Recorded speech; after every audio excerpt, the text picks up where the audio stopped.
Hello दोस्तों, मेरा नाम है अभिषेक और आप सभी लोगों का बहुत बहुत स्वागत है इन्वेस्टिगेशन टीवी पर। आज मैं आपको एक ऐसी रहस्यमयी किताब की कहानी सुनाने जा रहा हूँ जिसे शैतान की किताब कहा जाता है। ये किताब इतनी बड़ी और इतनी भारी है कि इसे उठाने के लिए दो ताकतवर लोगों की जरूरत पड़ती है। इस किताब की सबसे हैरान करने वाली बात ये है कि इसे सिर्फ एक ही रात में लिखा गया था, वो भी जानवरों की खाल पर। जी हाँ, मैं बात कर रहा हूँ कोडेक्स गिगास की, जिसे हम डेविल्स बाइबल यानी शैतान की बाइबल के नाम से भी जानते हैं। स्टॉकहोम के ट्री कॉर्नर रॉयल पैलेस में 7 मई 1697 का दिन इतिहास के सबसे विनाशकारी हादसों में दर्ज हो गया, जब एक भीषण आग ने पूरे महल को अपने चपेट में ले लिया, जिस वजह से रॉयल पैलेस की लाइब्रेरी में रखी हुई 24,000 से अधिक किताबें और 1400 से ज्यादा अनमोल पांडुलिपियां जलकर खाक हो गयीं। लेकिन इस भयानक तबाही के बीच भी एक किताब ऐसी भी थी जिसे आग की लपटें छू भी नहीं पाई थी। मानो कोई रहस्यमयी शक्ति इस श्रापित किताब को सुरक्षित रखने पर आमादा थी। आग से बचते बचाते किसी तरह इस भारी भरकम किताब को खिड़की से नीचे की तरफ फेंक दिया गया था, लेकिन इस किताब ने नीचे खड़े एक इंसान की जान ले ली थी।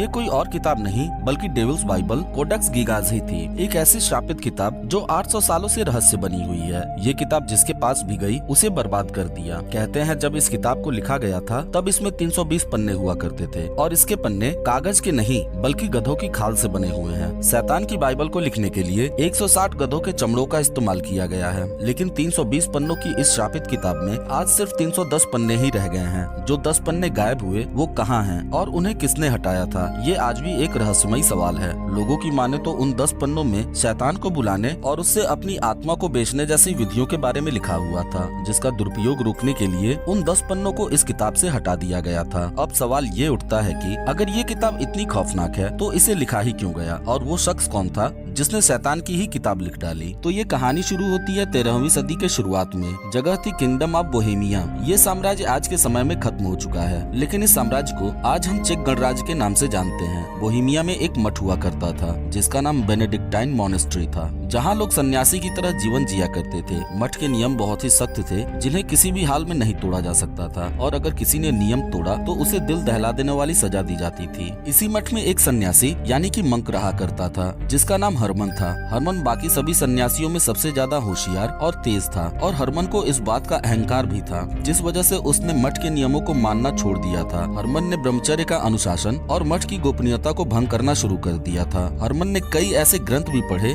जो चर्च के द्वारा वर्जित थे। हरमन ने ब्लैक मैजिक और हेरिटिकल की किताबें भी पढ़नी शुरू कर दी थी। हरमन हर तरह से खुद को श्रेष्ठ मानता था, जिस वजह से उसने मठ की सत्ता को ही चुनौती देनी शुरू कर दी थी। हरमन के इन हरकतों की वजह से मठ की चारों ओर बदनामी होने लगी, और अंत में ये बात मठ के हेड मॉन्क के पास पहुंची। लेकिन कोई भी फैसला लेने से पहले हेड मॉन्क ने मामले की जाँच कराना शुरू किया, जिसमें उन्होंने हरमन के खिलाफ लगे सारे आरोपों को सही पाया। जिसके बाद मंक ने मठ के नियमों को तोड़ने के आरोप में हरमन को जीते जी दीवार में चुनवाने की सजा सुना दी। सजा सुनते ही हरमन ने मंक के पैर पकड़ लिए और अपनी गलतियों के लिए माफी मांगने लगा, लेकिन मंक ने अपना फैसला नहीं बदला।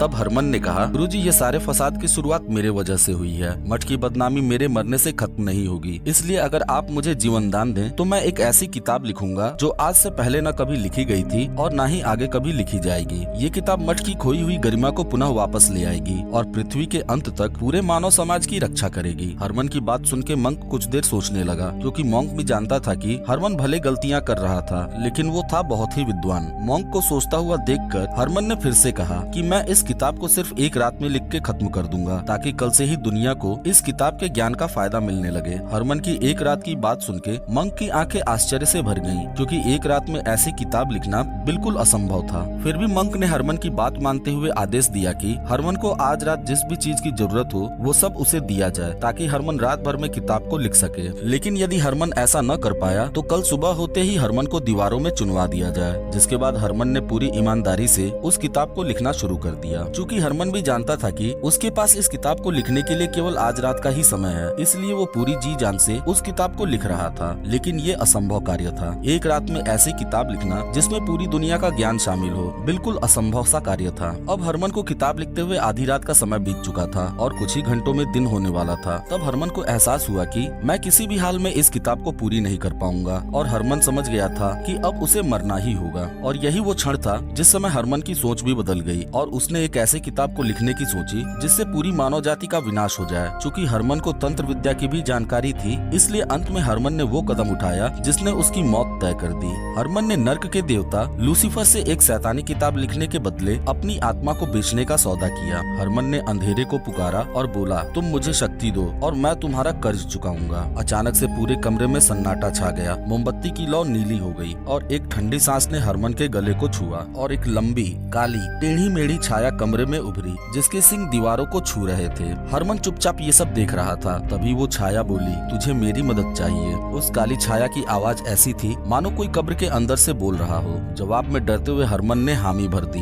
हाँ, मुझे इस किताब को लिखने में तुम्हारे मदद की जरूरत है। तब उस काली छाया ने हरमन से कहा, ठीक है, मैं इस किताब को पूरी करने में तेरी मदद करूंगा, लेकिन इस किताब में मेरी कहानियाँ और मेरा चेहरा होगा। डरते हुए हरमन ने हामी भर दी, जिसके बाद उस पूरी रात हरमन के हाथ बिना रुके चलने लगे। पन्नों पे शब्द, चित्र और प्राचीन मंत्र उभरने लगे और देखते ही देखते कोडेक्स गीगास पूरा हो चुका था। 320 पन्नों का एक विशाल ग्रंथ जिसमें बाइबिल, जादू टोने और रहस्यमयी ज्ञान शामिल था। लेकिन इस पूरी किताब में जो सबसे डरावना था वो था एक पन्ना जिसमें शैतान का चित्र बना हुआ था। लाल आंखें, मुड़ी हुई मुस्कान और एक ऐसी नजर जो देखने वाले को पत्थर बना दे। किताब पूरी हो चुकी थी, लेकिन हरमन की आत्मा अब शैतान की हो चुकी थी। इस घटना के कुछ समय बाद मठ के भिक्षुओं ने बताया कि रात को हरमन की कोठरी से हंसी की आवाजें आती हैं और उसकी किताब कोडेक्स गीगास के पन्ने अपने आप पलटते हैं। और अगर कोई किताब में बनी हुई शैतान की तस्वीर को देख लेता था तो उसे भयानक गंदे सपने आने लगते थे। सदियों बाद भी कोडेक्स गीगास को स्वीडन के संग्रहालय में रखा गया है, लेकिन अब इस 80 किलो वजन वाली किताब में सिर्फ 310 पन्ने बचे हुए हैं। बाकी के 10 पन्ने आश्चर्यजनक रूप से गायब हो गए, जिन्हें किसने निकाला, कहाँ रखा, इसकी जानकारी किसी के भी पास नहीं है। लोगों की माने तो इन 10 पन्नों में मरे हुए लोगों को जिंदा करने, किसी की भी आत्मा को अपना गुलाम बनाने के बारे में लिखा हुआ था। खैर, संग्रहालय के कर्मचारी बताते हैं कि रात में इस किताब से अजीब सी आवाजें आती हैं, जैसे कोई फुसफुसा रहा हो। कुछ का कहना है कि शैतान का चित्र रात में जिंदा हो जाता है। कभी उसकी मुस्कुराहट चौड़ी हो जाती है तो कभी उसकी आंखें चमकने लगती हैं और हरमन, उसका कोई अता पता नहीं चल सका।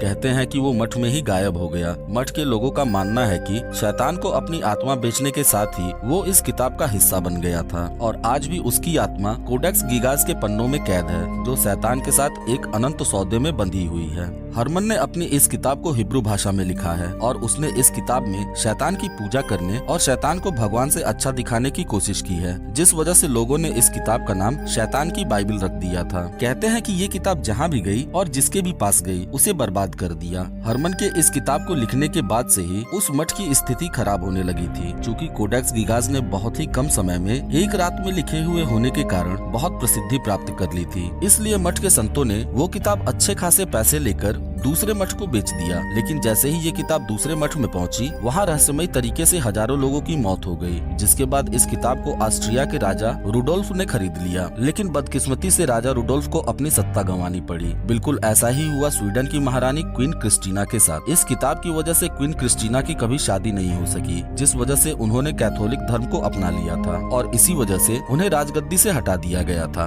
बाद में क्रिस्टीना भिखारियों की तरह रोम को चली गई थी। इसके बाद ही इस किताब को स्टॉकहोम की लाइब्रेरी में रखा गया था, जिस कारण वहाँ भी भीषण आग लग गई थी और किताब को वहाँ से हटाना पड़ा था। इन सभी घटनाओं के बाद आज भी इस श्रापित किताब को स्वीडन के नेशनल लाइब्रेरी में ही बहुत ही मजबूत केस में मंत्रों से बांध के रखा गया है, जिसके बाद से अभी तक किसी भी तरह के नुकसान की खबर नहीं मिलती है। इंटरनेट पर आपको इस शैतान की किताब का PDF भी आसानी से मिल जाएगा, जिसे आप पढ़ भी सकते हैं। बस आपको हिब्रू भाषा समझ में आनी चाहिए। क्या आपने भी इस किताब से जुड़ी कोई और रहस्यमयी कहानी सुनी है? अगर हाँ, तो नीचे कमेंट करके जरूर बताएं। वीडियो पसंद आई हो तो वीडियो को लाइक और शेयर करना मत भूलिएगा और चैनल को जरूर सब्सक्राइब कीजिएगा। मैं आप सभी के लिए ऐसे ही रहस्यों से भरे किस्से हमेशा लाते रहूंगा। तो मिलते हैं फिर अगली वीडियो में एक और जबरदस्त कहानी के साथ। तब तक आप अपना ख्याल रखना मत भूलिएगा।